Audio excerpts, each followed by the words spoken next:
নমস্কার, আমি দীপালি। আজ আবারও একটা নতুন ভিডিও নিয়ে আপনাদের সামনে। আজকে আমার আলোচ্য বিষয় হলো অশোক ব্রত কথা। ভিডিওটা শুরু থেকে শেষ অবধি দেখুন। আর আমার চ্যানেলে যারা নতুন তারা অবশ্যই আমার চ্যানেলটাকে সাবস্ক্রাইব করুন। আর ভিডিওটা ভালো লাগলে অবশ্যই একটা লাইক আর কমেন্ট করুন। আপনার একটা কমেন্ট করে তুলবে আমাকে আরও মোটিভেট। চলুন ভিডিওটা তাহলে শুরু করা যাক। অশোক ব্রত কথার ফল কী ফল পাবে এই ব্রত করলে? এই ব্রত করলে সমস্ত মায়েরাই তার সন্তানদের হারানোর ভয় থেকে নিশ্চিন্ত থাকবে। চলুন আজকে আমি আপনাদের একটা গল্প বলে শোনাই, যে গল্পটা আমি এই বইটা থেকে পেয়েছি, আপনাদের সাথে শেয়ার করি। অশোক গাছের বনের মধ্যে এক মুনির পর্ণকুটির ছিল। একদিন তিনি স্নান করে কুটিরে আসছিলেন। এমন সময় দেখলেন কুটিরের অনতি দূরে একটি অশোক গাছের তলায় সদ্য প্রসূত এক কন্যা ওয়াও ওয়াও করে কান্না করছে। মুনি ধ্যানযোগে সব জানতে পারলেন।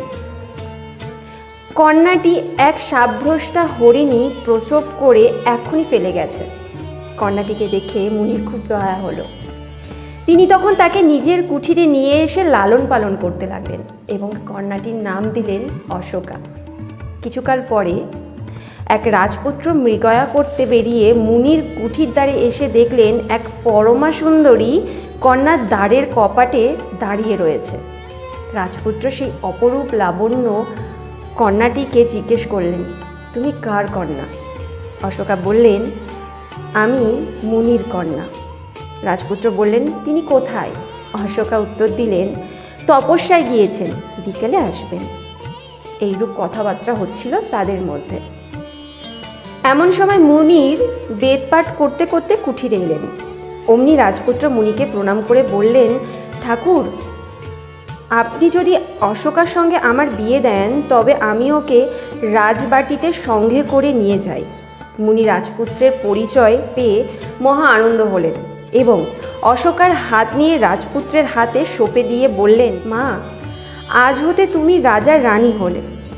যদি কখনো বিপদে পড়ো তাই সাবধানতা হেতু তুমি পথে যাবার সময় এই অশোকের বীজগুলো দুহাতে পথের দুধারে ছড়াতে ছড়াতে যাবে। এই গাছ ধরে বরাবর আমার আশ্রমে চলে আসতে পারবে যখনই তুমি বিপদে পড়বে। এই বলে তিনি দুজনকে আশীর্বাদ করলেন। অশোকা আঁচলে বীজগুলো নিয়ে রাজপুত্রের সঙ্গে যাত্রা শুরু করে দিলেন। যাবার সময় পথে সেই বীজগুলো ছড়াতে ছড়াতে অশোকা চলে গেল। রাজা রানী আদর করে বরণ করে তুললেন তার পুত্র এবং পুত্রবধূকে। রাজবাড়িতে 7 দিন 7 রাত ভারী আমোদ প্রমোদ চলল। ক্রমে ক্রমে অশোকার 7 ছেলে এবং 1 মেয়ে হলো। তারা বড় হলে তাদের বিয়ে থা হলো। বউ বেটা নিয়ে সুখে ঘর সংসার করতে লাগলো অশোকা। পরে বুড়ো রাজা রানী স্বর্গে গেলেন। শ্বশুরের শ্রাদ্ধের দিন অশোক ষষ্ঠী, সে কথা অশোকার একদমই মনে ছিল না। সারাদিন আত্মীয় কুটুম্ব লোকজন খুব খেলে তার গোলমালে দিন কেটে যায় অশোকার। সন্ধ্যাবেলা কিছু বাকি এমন সময় অশোকার বউদের সঙ্গে নিয়ে খেতে বসলো অশোকা। কেবল মুখে ভাত তুলবে অমন সময় অশোকার মনে পড়ে যায় আজ অশোক ষষ্ঠী। অশোকা বলে উঠল, ও বৌমারা, আমি এখনই সর্বনাশ করে ফেলেছিলুম, আজ যে অশোক ষষ্ঠী। তখনই তার বউরা মুখ কলা সিদ্ধ করে দেয় অশোকাকে। অশোকা খেয়ে নেয়। খেয়ে ছেলে বউরা রাতে ঘুমিয়ে পড়ে। পরদিন অনেক বেলা হয়েছে, ছেলের বউরা কেউই ওঠে না।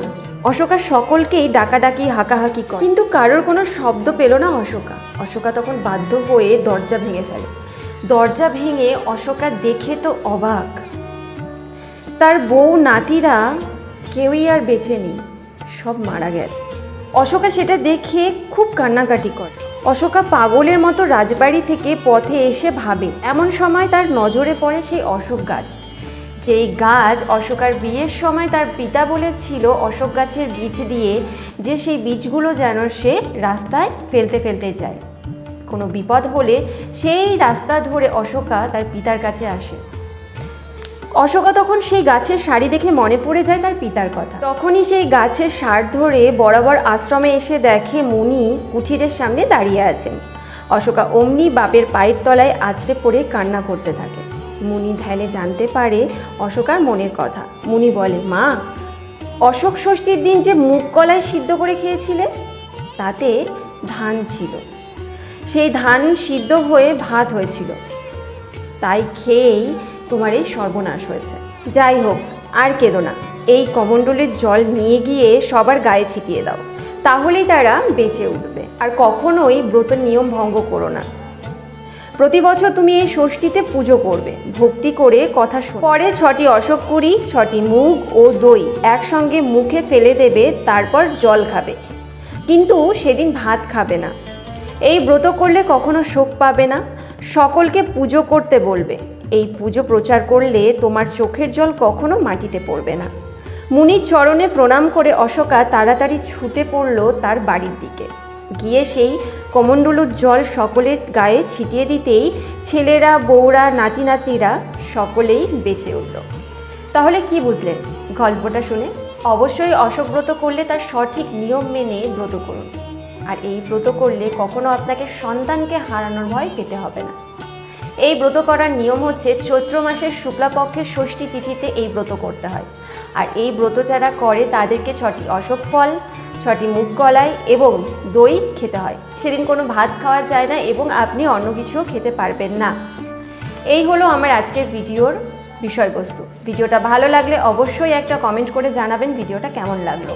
আবারও বলবো, আপনার একটা কমেন্ট করবে আমাকে আরও মোটিভেট। নতুন নতুন ভিডিও নিয়ে আমি আবারও আসছি। আজকে তবে টাটা, দেখা হচ্ছে পরের ভিডিওতে। ততদিন ভালো থাকুন, সুস্থ থাকুন আর সবাইকে ভালো রাখুন।